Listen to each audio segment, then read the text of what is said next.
Hey guys, I hope you're doing well. A friend of mine from my program asked if I would do a little video about outfit planning.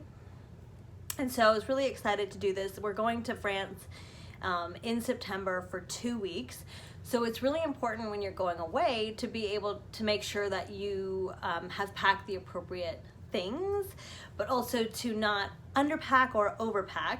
So I kind of have an approach that I like to take for travel planning, outfit planning.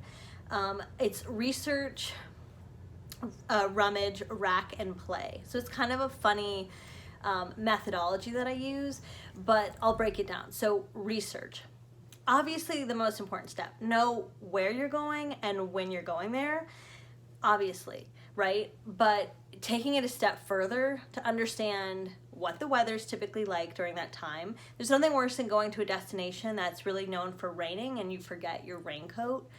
That's just not ideal. So know the weather. And then what I like to do is I like to research the city's like fashion vibe. And I do this either by doing like a search on Google, or Pinterest is a really good source where I'll put, like French fashion or, typical French outfits or something like that. Because there's nothing, you don't want to stick out like a sore thumb, especially as an American tourist. So I think it's important to do a little bit of research on the culture of the city as it pertains to the fashion element. Understanding the city's culture is really important. So I went to Berlin a couple years ago, and I was very fortunate to have a friend that lived over there. So I asked her, I said, what's the style, what's the culture? So in an instant, she was able to tell me it's a very industrial city, drab, kind of muted, gloomy. And so the style that you wear, you're not going to show up in like a bright coral sundress in Berlin. So knowing that it's kind of gloomy and gray, you can plan your outfits accordingly. So you might think, okay, well, I do maybe a leather pant, a utility jacket, maybe in olives and grays and blacks, maybe like more like gunmetal type jewelry, things like that. So you know that you'll fit in when you get there. So researching the city, understanding not only what the weather is, what the culture is, but also what you're going to be doing in the city is really important. So if you know you're going to be walking around a lot and there's not a great transportation, or that's just the preference of the city is to walk, you're going to want to have really comfortable walking shoes. If you're going to, a wedding or a special event, you're going to want to have clothes for that event. So keeping into consideration all the things that you want to do. If you're kind of a novice at outfit planning, I might recommend that you actually list on a piece of paper, all the different days that you're going to be there and the specific things that you're going to be doing, or the types of things that you're going to be doing. So day one, you might have a travel outfit, which might be different if you get there and you're going to go out to dinner right away. So that might be 2 different outfits just in the first day. I try and keep that all in my mind when I'm doing the planning, and I try to be as flexible as I can, but I have had to, when the trip is very involved, I've had to kind of scribe down all those things, and I find it really helpful for me. So that's the research phase. The next is rummage, and this is kind of my favorite part of it, is going through my jewelry collection and my shoe collection and my clothing collection to really rummage through and kind of pick a color scheme and a vibe that I'm going for. So I think starting with shoes can be the most helpful, because shoes take up a lot of space, and you're going to want to make sure that you've addressed your most basic needs first, which are taking care of your feet and your well-being, because that's going to help you and everybody you're traveling with make life a little bit easier. So knowing what kind of city it is, in France, we're going to Lyon. I imagine, and I haven't done as much research yet, but I imagine it's going to be a lot of cobblestone streets and some uneven pavement. So wearing stilettos or high heels or even platform wedges is probably not going to be as practical for me. So wearing flat shoes, ballet flats, kind of nicer sneaker type slip-on shoes is probably going to be the best bet for me.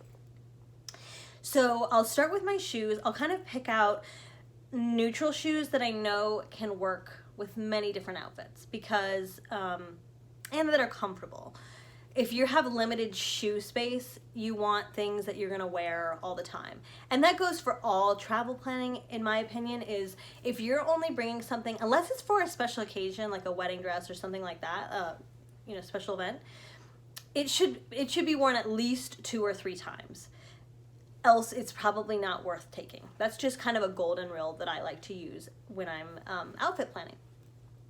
So then I'll I'll start with shoes, and then I'll go into my jewelry, because each city kind of has, I don't know, I guess you could do clothes first, or you could jewelry first. I like to do jewelry because it's more fun. So for France, I'm inspired by, Coco Chanel, Dior, Elsa Schiaparelli, and some of these, other French designers. So I'll go into my jewelry wardrobe and I'll pick pieces.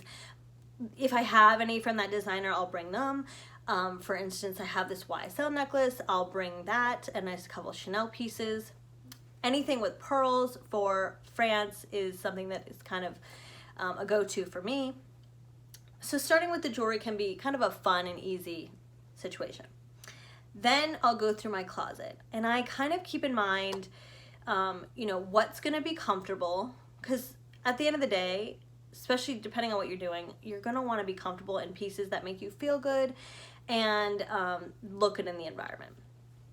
So knowing that France in particular is more formal than most, American destinations, I would pick pieces that tend to be more formal. So that's probably nicer fabrics, more structured jackets, or pieces that kind of layer well. Also going in September, I'm not exactly sure what the weather is, but making sure that you have pieces you can layer with, some solid sweaters. And understanding that the French, they don't like a lot of pattern and print, but they are really good about fit and fabric. So just having that in mind with your, with whatever culture you're going to. For example, if you're going to a hot climate, you might think about linen. You might do louder prints if you're by the ocean, where it's more tropical, because, color tends to play a bigger part of those kind of cultures. Anyway, so you go through the closet and you just pick pieces that you're comfortable with, that that you feel good in, that you can wear, but also kind of evoke the style of that city. And again, this is where the research comes in. So knowing that French women have basically kind of simple, muted. They also love, the French love their polka dots, and they also love a stripe. Black and white is so chic, and I think a lot of French people do that well. So going in your closet with the research that you had in mind is really helpful.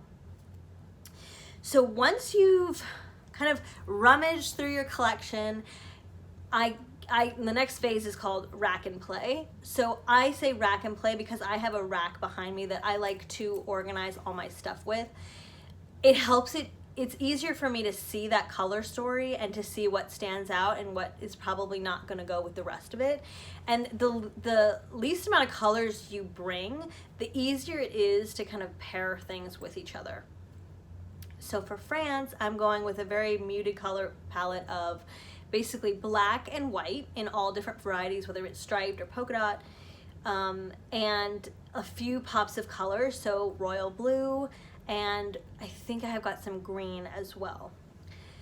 So this makes it really easy for the play part of this step. Is really what it is. You get to play. So I love to use the rack to kind of organize outfits on the rack, and then I try everything on, and I just do kind of like a fun shop my wardrobe session where I literally pull things back and forth.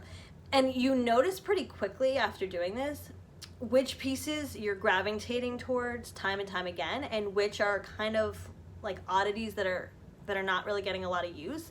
Those are the pieces, excuse me, those are the pieces that you can consider maybe editing out, either replacing them with something else that you think you're going to get more wear out of, or just eliminating that piece altogether. So to summarize, the process is research, rummage, rack, and play. Research, rummage, rack, and play. That's kind of fun to say. Everything that you bring should have at least 2 wears unless it's for a special occasion. If you're trying to minimize what you pack, everything should probably have 3 to 4 wears. And things like jeans or pants, you can get away with that. Like, it's not a problem. And research. Do a little bit of cultural digging. If you're into fashion, I recommend identifying local designers that are in the area, what their specialties are, and also understanding like materials that come from that region. Because if you know you're going to Spain, you can wear a leather jacket because you know that's, Spain is known for their leather, or whatever the case may be. I'm going to France. I'll be bringing tons of my Hermes scarves because I know that they're made in Lyon, and what better way to showcase my scarf than to wear it into the city in which it was created. So anyway, I will probably post something a little bit later about my actual process of me doing this for France. Or sharing something on social media about it. So stay tuned for that. I hope this was helpful, guys, and I hope you have a great rest of your day. Bye.